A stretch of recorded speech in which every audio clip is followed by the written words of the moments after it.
स्वागत है दोस्तों मेरे YouTube channel Mohammad Hamid math. तो बच्चों आज हम लेकर आ गए हैं समास। तो आज हम समास के बारे में पढ़ेंगे। तो हम समास की पहले परिभाषा देख लेते हैं। समास की परिभाषा देखते हैं कि परस्पर संबंध रखने वाले दो या दो से अधिक शब्दों यानी पदों के मेल को समास कहते हैं। किसके? शब्दों के मेल को समास कहते हैं। समझे बच्चे? जैसे राजा, राजपुत्र यानी राजा का पुत्र।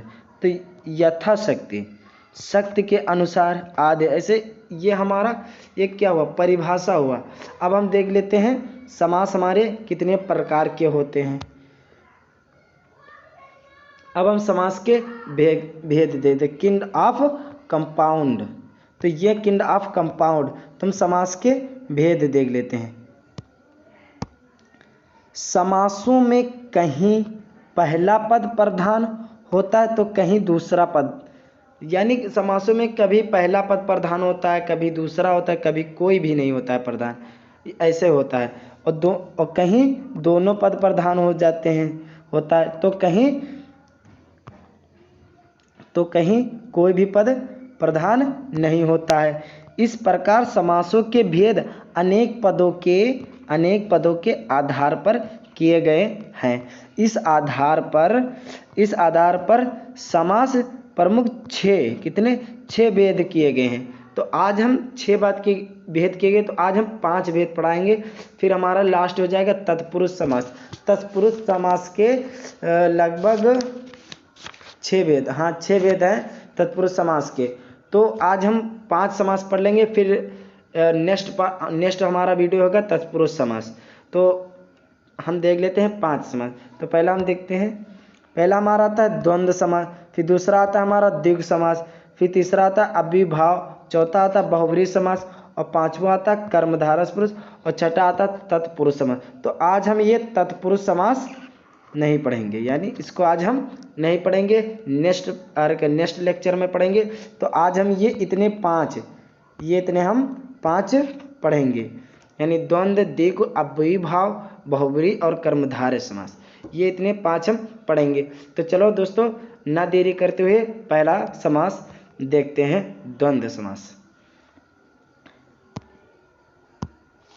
अब द्वंद्व समास ध्यान से, जिस समास पद में दोनों पद प्रधान हो। अब देखो इसमें क्या, जिस समास पद में दोनों पद प्रधान हो और विग्रह करने पर यम और तथा आदि योजक शब्द लगा हो, यानी विग्रह करने पर यम उसके योजक चिन्ह जानते हैं? ये हमारा योजक चिन्ह है। जहाँ पर देखिए योजक चिन्ह लगा होगा वहाँ पर समझ जाए तो वहाँ पर हमारा द्वंद्व समास होगा। वह द्वंद्व समास होगा। जैसे उदाहरण देखते हैं। ये हमारा समस्त पद और ये विग्रह, दाल रोटी। अब ये जो बीच में है ये ही हमारा योजक चिन्ह है, जिसमें जहाँ पर देखिए बीचों बीच में योजक चिन्ह लगेगा समय, वहाँ पर जानिए तुरंत समझ जाइए कि वहाँ पर हमारा द्वंद्व समास होगा। जैसे दाल रोटी, तो दाल और योजक चिन्ह जगह पर और लग जाता है, दाल और रोटी। तो ये हमारा उदाहरण हुआ। फिर जैसे ऊंच नीच, जैसे ऊंच और नीच है, आसान है। गुड़ और दोष, यानी योजक के चिन्ह की जगह पर और लग गया।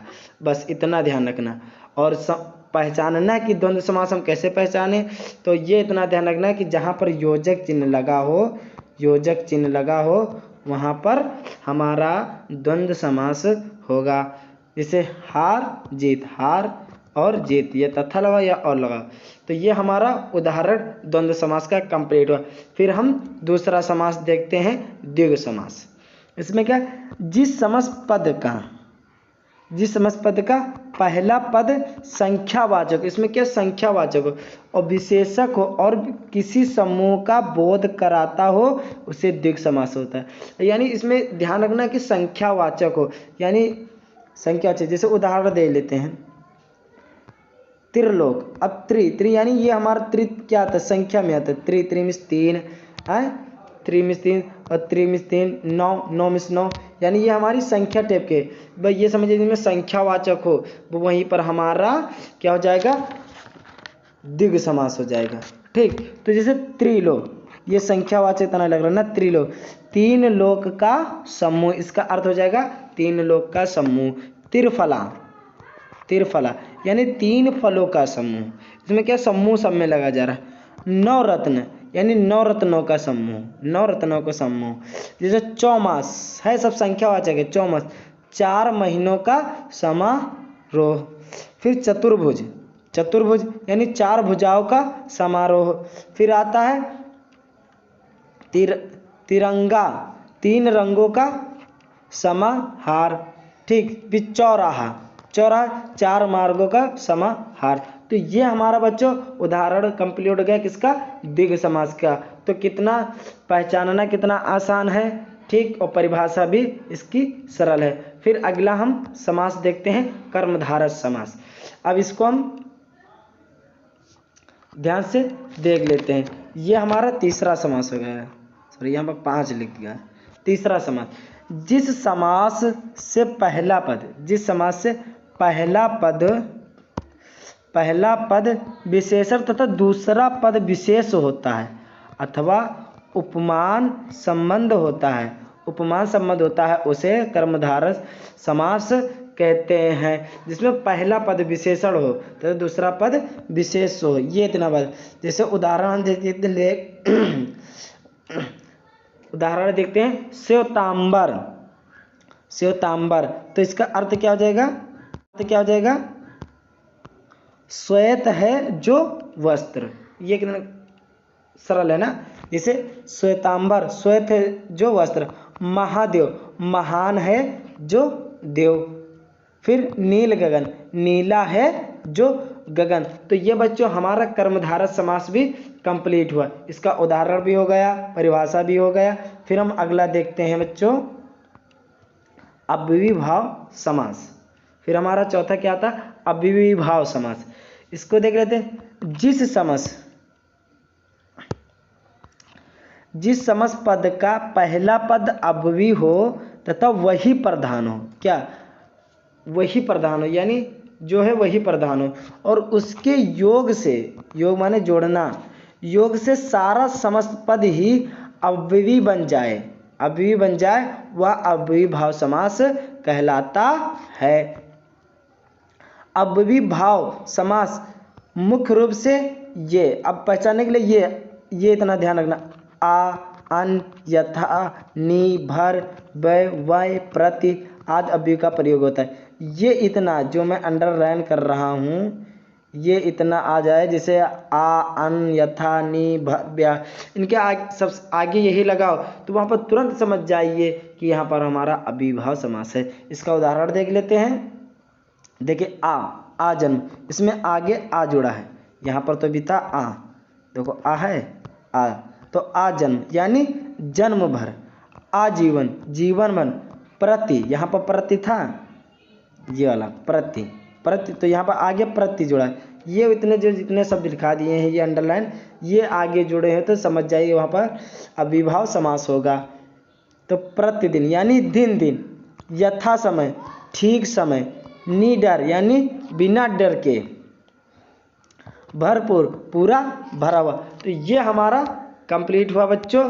फिर हम नेक्स्ट देखते, तो हमारा अव्ययीभाव समास यानी चौथा समास अव्ययीभाव समास हमारा कंप्लीट हो गया बच्चों। फिर इसी तरह हम अगला देखते हैं, और वीडियो को लाइक और सब्सक्राइब करते चलना, ताकि जो वीडियो हम सब्सक्राइब करें, ताकि जो वीडियो हम छोड़ें तो आप तक सबसे पहले पहुँचे। तो बच्चों फिर हम पांचवा देखते हैं, बहुब्रीहि समास। इसमें जिस समास का कोई भी पद प्रधान नहीं हो, इसमें किसी का भी प्रधान ना हो, यानी कोई भी पद प्रधान नहीं होता है, बल्कि कोई अन्य ही प्रधान हो, यानी